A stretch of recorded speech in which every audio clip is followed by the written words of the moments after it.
भी 2026 से पहले-पहले ये बात सीख लें कि अगर आप भी रिलेशनशिप प्रॉब्लम से गुज़र रहे हैं या फिर कुछ ऐसा हुआ है जिसकी वज़ह से आप बहुत ज़्यादा हर्ट फ़ील हुए हैं, तो आपको कुछ नया करने की ज़रूरत है।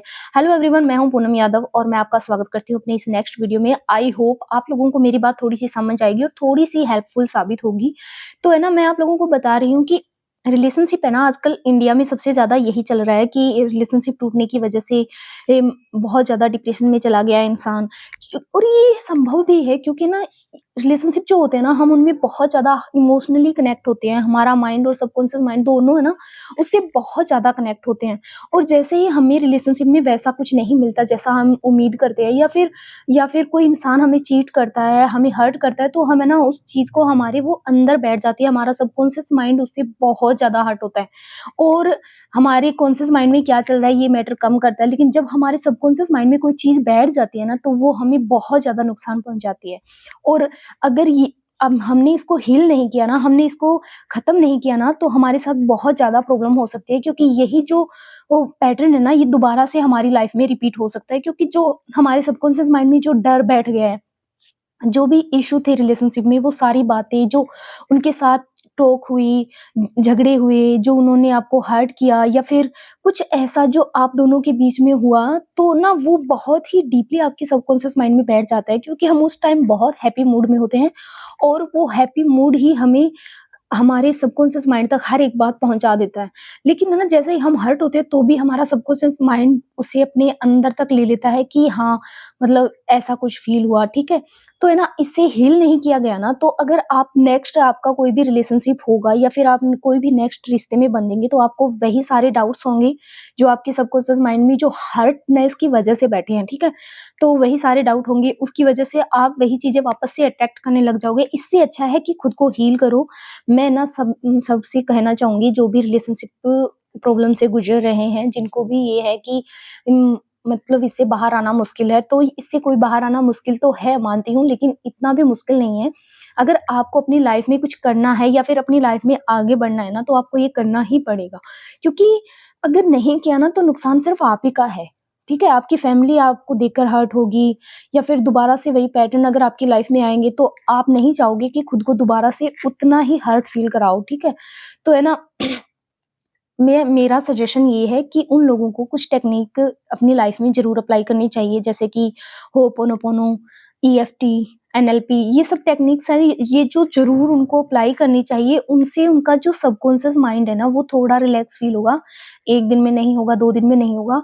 जितना आपने अंदर तक उस चीज़ को बिठाया है ना, उस रिलेशनशिप को, उस प्रॉब्लम को, जिस इंसान पे आपने इतना भरोसा किया, इतना प्यार किया उसको, जितना ही उसने आपको हर्ट किया ना अंदर तक, उतना ही ज़्यादा आपको टाइम लगेगा इससे बाहर निकलने में। और ये कोई बड़ी बात नहीं है यार, आप अपने लिए करना है, आपको करोगे आप, ठीक है? एनएलपी, आप यूट्यूब पे जाइए, वीडियोज़ देखिए, एनएलपी के वीडियोज़ देखिए, ईएफटी के देखिए, और आप होपोनोपोनो, सबसे ज़्यादा ज़रूरी है होपोनोपोनो, आप रिलेशनशिप हीलिंग कर सकते हैं। और जब तक आप ये हीलिंग नहीं करेंगे, तब तक आपका फ्यूचर सिक्योर नहीं होगा, और अपने फ्यूचर के साथ बिल्कुल भी खिलवाड़ मत कीजिएगा, सॉरी। तो है ना, अपने फ्यूचर को आप ही सेव कर सकते हैं। होपोनोपोनो में होते हैं 4 वर्ड होते हैं, I am sorry, please forgive me, thank you, I love you. आप इनको ना डिटेल में सीखिए, डीप फील कीजिए इनको, ठीक है? खुद के ईगो को एक बार साइड में रख दीजिए, क्योंकि हर्टनेस होने के बाद ईगो कहीं रहता है। तो है ना, अपने आप को साइड में रख दीजिए और इसको डीप, एकदम डीप से क्लीन करो, उन रिश्तों को, उन प्रॉब्लम्स को। एक बात तो ना सीधी-सीधी अपने माइंड में बिठा लो कि जो कुछ भी आपके साथ हुआ है ना, वो आप ही की वजह से हुआ है। जो कुछ भी मेरे साथ होगा वो मेरी वजह से होगा। सब इस दुनिया में सब कुछ ऐसा ही है।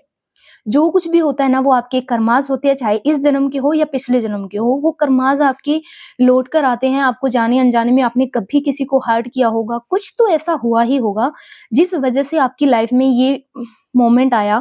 तो है ना, खुद को एक्सेप्ट कीजिए, खुद की सारी जो गलतियाँ हैं उसको एक्सेप्ट कीजिए कि हाँ, मैंने ये सब किया, मुझे अभी माफ़ कर दो, और thank you, I love you. ये 4 वर्ड है, इतने मैजिकल है, इतने मैजिकल है। आप ना इनको 1 महीने तक ट्राई कीजिए। 1 महीने नहीं, आप एक बार 10 दिन तक ट्राई करके देखो। 10 दिन में अगर आपको रिलैक्स फ़ील हो, तो आप आगे कर सकते हो, लेकिन करना बिल्कुल ही दिल से है, एकदम ऐसे हार्ट फीलिंग होनी चाहिए। अगर आपको रोना आ रहा है, रो। कोई भी इमोशन आ रहा है, वो इमोशन बाहर निकालो, बोलकर निकालो, ठीक है? खुद को पूछो उसके बारे में, खुद से जवाब माँगो कि क्या? क्यों? मतलब हर्ट हो रहा है, क्यों हो रहा है हर्ट? इस वजह से हो रहा है।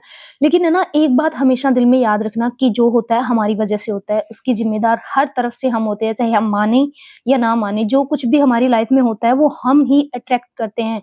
आपने लॉ ऑफ अट्रैक्शन का नियम सुना होगा कि जो चाहे या ना चाहे हम, वो इस यूनिवर्स में, इस ब्रह्मांड में वो काम कर रहा है, ठीक है? भगवान हो या ना हो, लेकिन मैनिफेस्टेशन है। भगवान भी है, मैं बहुत मानती हूँ, मुझे बहुत भरोसा है। लेकिन मैं फिर भी आपको कहना चाहूँगी कि ये बात अगर कोई कहे ना कि है या ना है, क्योंकि हमने देखा नहीं है, ठीक है? लेकिन लॉ ऑफ अट्रैक्शन है कि हमने न्यूटन का नियम देखा है कि कोई भी चीज़ अगर फेंकी जाए तो वो वापस उदी उसी तरफ से आती है। तो यही है कि हम जैसा करते हैं वो वैसा हमारे पास लौट कर आता ही है।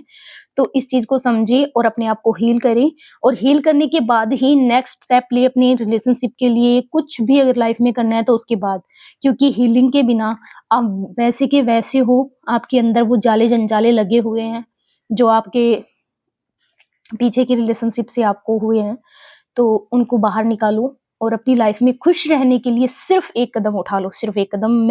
ये मेरा कोई प्रमोटिंग वीडियो नहीं है, कुछ भी नहीं है, क्योंकि ना मैंने ये बात फील करी है कि जब तक हम किसी चीज़ को बार-बार दिमाग में लाएँगे ना, तो मतलब कि वो हमारे ही नुकसान के सिवाय हमें कुछ नहीं देगी, ठीक है?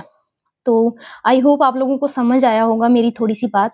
चलिए चलते हैं, बाय-बाय, मिलेंगे नेक्स्ट वीडियो में, और मैं बहुत जल्द नेक्स्ट वीडियो लेकर आऊँगी। अगर ये वीडियो आपको पसंद आया हो, तो प्लीज़ कमेंट में ज़रूर लिखिएगा। Thank you so much, bye-bye.